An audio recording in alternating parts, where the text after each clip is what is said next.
What does true discipleship look like, and why can labels be both helpful and harmful? Welcome to day 56 of the Seek Him First Book of Mormon Challenge.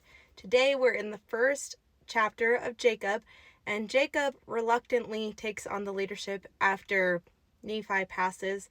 And when I say reluctantly, he wanted to be dutiful and serve, but he didn't take it with vainness or wanting attention.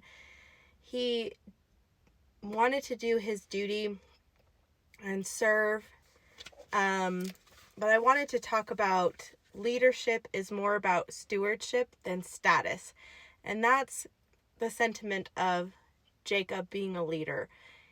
Nephi was a very looked up to and wise leader, and to the point where people wanted to be called the Nephites or the Lamanites.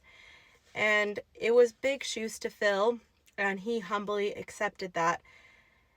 And I think it's important when we're in a position of teaching or any type of leadership not to let it get to our head and to remember the reasons why.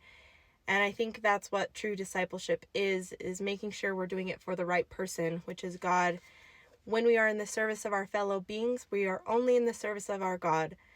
So as we're serving others, let's make sure our heart posture is in the right place.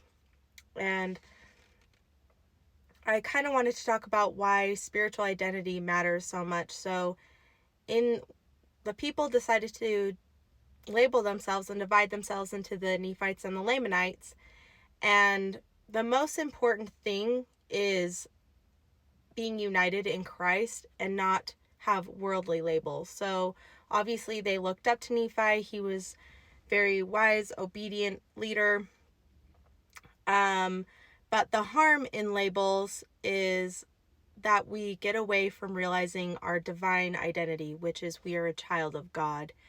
And the labels of the world make us feel small and limited and in a box.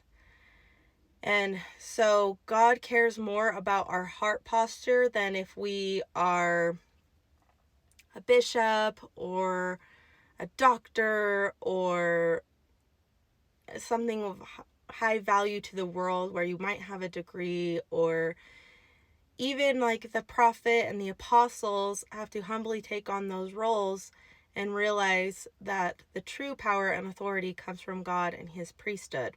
Continuing on the theme of labels, not all of them are bad. I consider myself a member of the Church of Jesus Christ of Latter-day Saints. I have the title of Master Esthetician. I'm an aunt. I'm a sister. I'm a friend. But when we have labels that distract ourselves from our true purpose, that's when they can be negative.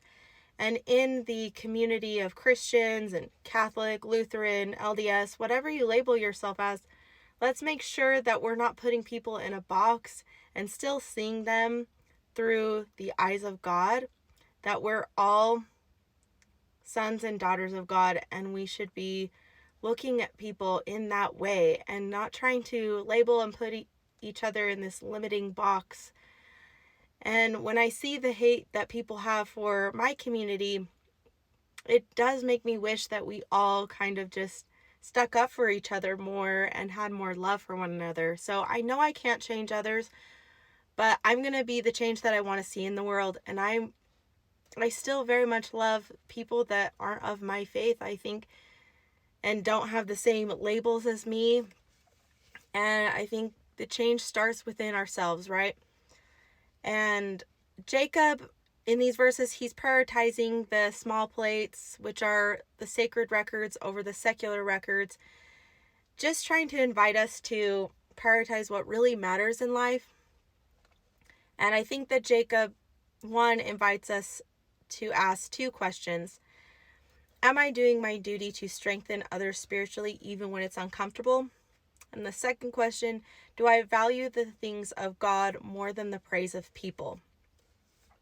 So I just want to leave those thoughts with you today, and keep in mind that you're a child of God above any other label that is given to you in this world.